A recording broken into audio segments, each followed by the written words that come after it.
2. I like this side of the bracket a little bit better.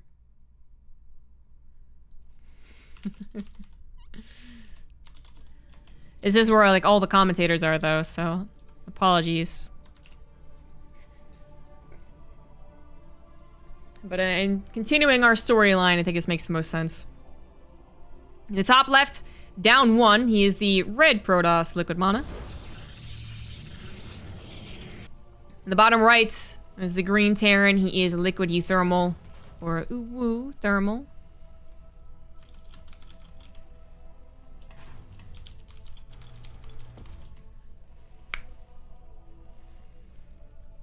Kitty Land with the fuck Marauders can shoot up. Clever, I get it. It's funny.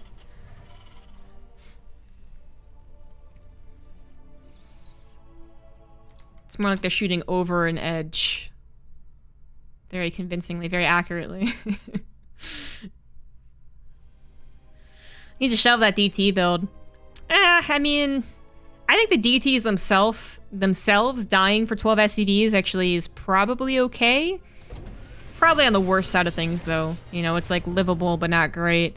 But the War Prism also dying, I think, is the real kick in the nuts when it comes to fleshing out that build, to actually following up with that build. Because the War Prism is just such a threat.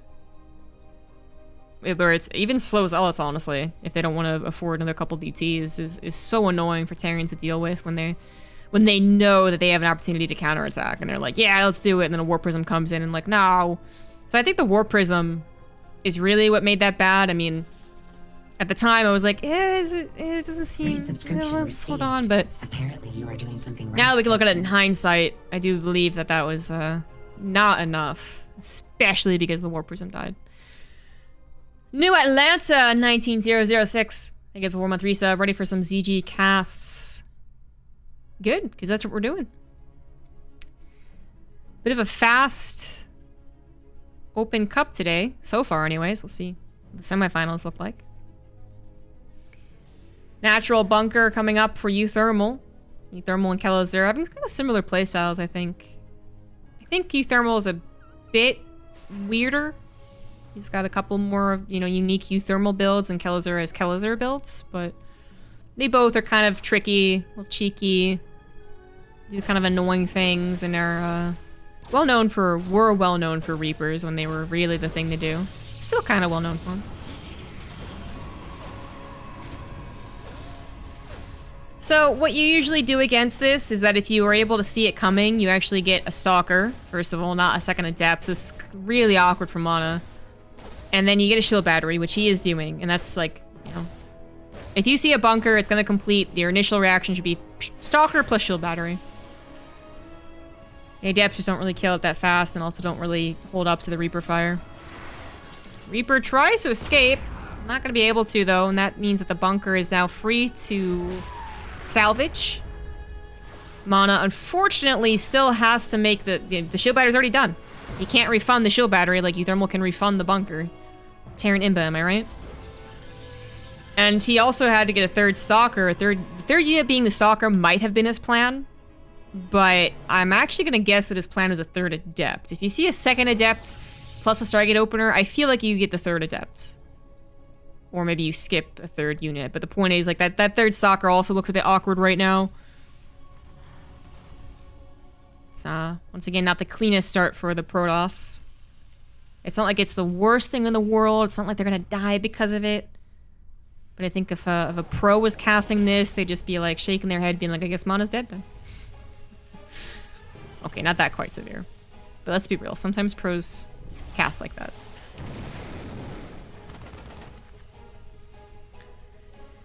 Well, Mana has opened up with an Oracle into just one Phoenix. That's interesting. He's gonna lose the Oracle too. So now is when most people would say that Mana really is dead. This has not been a good start for Mana. So Mana loses an Oracle, with an Oracle opener already being a little more unique, honestly. Like, usually when it comes to PvT, it's Twilight Council or Stargate, sometimes a Robo opener. But if it is gonna be a Stargate, it's usually in a Phoenix. And, like, directly in a Phoenix too. So the Oracle into Phoenix, with the Oracle dying, I mean, already the Oracle is kind of like that, like, you need it? Because the Oracle doesn't really threaten SCVs anymore nowadays, right? Not really. It does provide scouting. Revelations are great, but so do Phoenix. Phoenix, you know, they can tank a Wood-of-Mine shot. They can hopefully run away from a Cyclone and a Viking fast enough. Like, they're pretty good at getting scouting and a little bit of harassment done. So we usually just don't see an Oracle made. And I thought maybe he's going to go for an Oracle right into robotic spade production, just as a little bit of scouting, but then he actually does add on the Phoenix, so it just feels like a bit of a weirder start on top of the bunker shenanigans. Ooh, and speaking of weird things, uThermal adding on 2 factories. So what's kind of weird about this circumstance is that we could talk a lot about Mana's unideal opener and how the first, like, 8 minutes of this game just aren't going to feel as good as they could have for Mana, and how it's going to be really impactful at minute 7 or whatever when the Terran bio army pushes out. Like, we'll see how Mana can hold it. Well, it's not a bio army. It's not going to be that quick of a push out at all. Mech just has a naturally later push out because its safest point to push out is around 150 supply. That's a ways off. Oh, the hallucination. I'm not sure it actually saw the factories. Oh, it didn't see the factories. That's so awkward. Oh, and the Phoenix have been so shy about moving out. Only just now going to move out and finally see what actually uThermal is doing. Oh, geez. Well, thank you very much, Gauntlet Wizard, for the 5 gifted subs to the community. You guys got a sub. Give some sub love. Thank you very much. Scan from uThermal, actually. Trying to get an idea of what pops out of that robo. Not going to be able to see the Colossus. Just Tisk. You can kind of guess, though. When you see Phoenix, it's going to be Colossus, usually. So for Mana, though, it's actually only 1 Colossus, and then... Oh, nope. He was making a Disruptor, but then changed back over to Colossus. Okay, so back to the mech talk, right? The only thing that could be different... Oh my goodness, is that if it's Cyclone Mech, which can be done against Protoss. Cyclone Mech is going to be a little bit more like Bio. It's going to be out on the map most of the time. It's going to have its own more or less powerful pushes, right? Depending on what the timing it hits, sure. But that's not what uThermal is doing. So we are kind of talking about, like, a later push that might give Mana time to make the correct decisions, the greedy decisions, the risky decisions, to come back in this game from a very unhealthy start. But he only recently realized what it was when the Phoenix got locked on and torn to shreds. I think that's when he basically was like, oh, okay, it's Mech. And then maybe he also saw the amount of tanks as well. So his reaction to this is not nearly as fast as he would have liked. If he had seen the factories start producing, he could have tried going for a faster second forge or a faster 4th nexus. I think could have been done, maybe. It's risky because the Cyclone's gonna lock on, it's dead anyways, but like you could have tried doing that risk faster. Now he's trying to do risky things a bit later in still a kind of unideal situation. uThermal, with how strong his opener was, with how good his economy has been, already is at 150 supply and thus feels quite confident pushing out into Mana. This is going to be really hard for Mana to actually hold on to. He could have hoped, prayed that uThermal's the type of guy who even waits until maxed out 2-2 mech. That would have been plenty of time. But uThermal's not doing that. He's not giving him time to breathe. Disruptor's going to try and save the day. It does take 2 Disruptor shots to kill tanks, though. And uThermal's even spreading his tanks out, so unlikely for them to really get those perfect shots. Does uThermal know about the Stargate? He doesn't know about the carrier production, and that could be something that saves Mana temporarily. But to be honest, Cyclone lock-ons, if they had the lock-on upgrade too, would demolish a carrier. Without the lock-on upgrade, we're at a maybe. We're at code maybe. Like, it could happen. It could be the carrier save the day. But that is a decent number of Cyclones, honestly. Like, if this happens in a more regular, I guess, game, Cyclone responses can be a good response. It's not the ideal. It's not like what you want to get to if you know this is on the way, necessarily. You are talking more about Thors in that circumstance, but if you need in a pinch or need something to be produced quickly, Cyclones are the way to go, and they still do a pretty fantastic job once they get the lock on top of those carriers. So far, Mana doing a decent job targeting down the Cyclones. but his interceptor count is not strong enough to even really push past the small number of unupgraded Marines.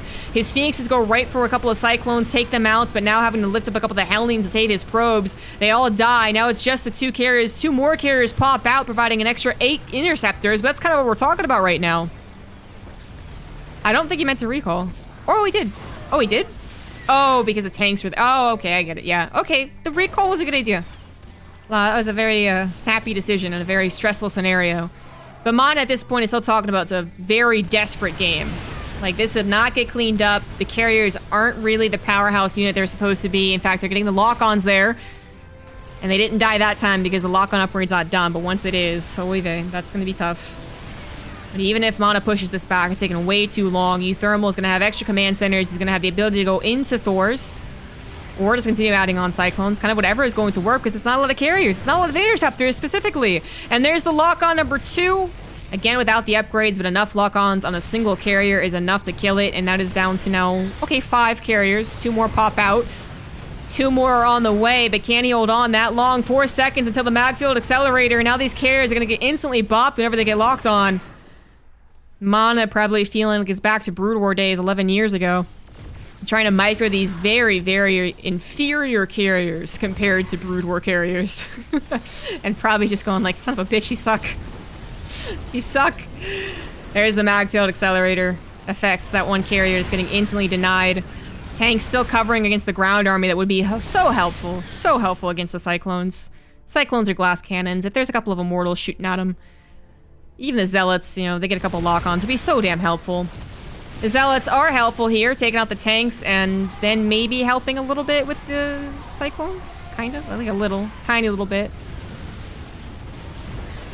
Any lock on the Zealot grab is a lock on not on top of the carrier, so they were pretty helpful. I'd say the Zealots were even the MVP of that fight, honestly. Mana is up to 5 carriers again, after losing just 3. I mean, every carrier kill really did feel impactful, but, you know, grand context, only 3 went down. All right, then, okay. He holds, and Mana is still going to try and take another base here. Oh, no. No, he lost the Disruptor, actually. If he could hold this 4th base, I'm giving Mana a chance to win this game, but I don't know if he can hold it. Out in the open like this, the Cyclone lock-on's gonna be absolutely brutal. Barely not getting that one last carrier. I guess also something critical I didn't really discuss, but the carriers did have their +1, which is a very, very useful upgrade. Interceptors, much like Marines, really benefit from the attack upgrades. So that was also a crucial bit in the defense. Mana just barely holding on. And while I did point out, and I was like, okay, Mana might hold on, but it's gonna be a really tough game from here on out. I pointed out that uThermal had 2 extra command centers. It did take him a little while to actually float those over. This one's been mining for a little while, yes, but this one only just now floating over. uThermal could maybe have an even stronger economy. As it is, still pretty damn strong. Now finding carriers away from each other, trying to get lock-ons, but shield battery, thank you very much for saving that carrier. I think what's also really frustrating about this game for Mana is that the carriers can be so good around specific terrain. But with him unable to get the high ground 4 base setup on Death Aura, he's not really abusing the terrain as much as he would like. And that carrier does finally go down, unable to reach the safety of the shield battery, but Mana's still up to 7 carriers, with 3 more about to pop. Finally finding some resources to get that +2 for the interceptors as well, as uThermal only just starts his own mech upgrades. You know, he totally went without them because he was looking for that really powerful 150 supply attack. Means that his Cyclones are taking, you know, full damage, quote unquote, from the interceptors. And I don't think I need to remind you guys, but I will, that, ooh, nice little shot there, that Cyclones don't benefit from the attack upgrade. Their regular attack does, actually, and I guess that is still some of the fight here, but their Magfield Accelerator lock-on does not benefit from +1. Finding a couple of disruptors, I think a trio of disruptors, plus another carrier is still making these Cyclones very effective, but at least Mana is still mining off of 4 bases. Maybe not for very long, though. Mana knows that at some point uThermal is going to attack him at 2 places at once and has been really trying to spread his army correctly for it, but it is so difficult to do. uThermal really digging into the... really committing to the Cyclone play here is kind of surprising. I really would have expected him to go into Thors like a minute ago And I'm honestly still thinking at any point we'll see a transfer over into Thor production. But now he keeps on going for Cyclones. Cyclones, as I was discussing earlier, oh my god. Oh, okay, well, hold on. There's a fight incoming. Fourth base is going to get knocked down, unfortunately. Just too powerful. But Disruptor from the left just took out like 6 Cyclones? I mean, 4 at least. And then the rest of the Cyclones are getting killed by the carriers. But still, that Disruptor from the left didn't even notice it. Shit, did a lot right there. And now Mana is taking the supply lead for the first time in forever. His +2 also finished for his Interceptors, where uThermal is only just now working on his +1 armor. So again, those Cyclones are taking a lot of damage from the Interceptors. If Mana can get into a position where he can actually click them down, like focus fire each individual Cyclone, he's going to be winning this out. Now that Disruptor gets taken out, sure. But the carrier count actually looking quite fearsome. Out in the open, he's got to be careful. Another carrier dies. He's trying to bully these Cyclones away so we can finally take this 5th base. So he's double expanding currently. The uThermal is back up in supply, still building the Cyclones. I guess for the Terran player, it's kind of an odd thing that happens where, like, Cyclones are so momentum-based. Well, kind of. Well, in this situation, they kind of are. Like, you build them when you're desperate. Oh, good Disruptor shots again. You build them when you're kind of desperately trying to respond to the carriers. And then I guess at some point you would love to build Thors. They are slower, they are more expensive. And they are vulnerable to the Disruptors as well. So maybe uThermal was kind of like, well, I would love to continue abusing my advantage, so I'm not going to take the time to build Thors. And or thinking I don't have time to build Thors, the carrier number is already too high. Either way, he never was able to transfer over into what you would think is a stronger composition. I mean, we'll see what Mass Cyclone can do now that the carrier count is up there, now the upgrades are up there. The Disruptors are really starting to get fantastic shots, and Mana has actually brought back this game. My god. I thought he was pretty dead. I thought uThermal was going to take too much of the map, have too many options. I mean, uThermal, I keep talking about Thors and Cyclones. He also, you know, maybe could have just gone into a bunch of Vikings. If he had immediately added on 2 more starports, or 3 more starports, because I guess... No, 2 more starports. He does have a starport. But anyways, if he had added on 2 more starports, and just done a bit of harassment, Vikings also can take out carriers. You need a lot of them, yes, very true, but you can get to them. And uThermal didn't need that. He's stuck with Cyclones, and it just was barely not enough to make things work, and now he's going to be using his own chokes against himself. As he gets the lock-ons, he always has to run away from the Disruptors, and that is going to be it. Mana holds with carriers. GG. Well played.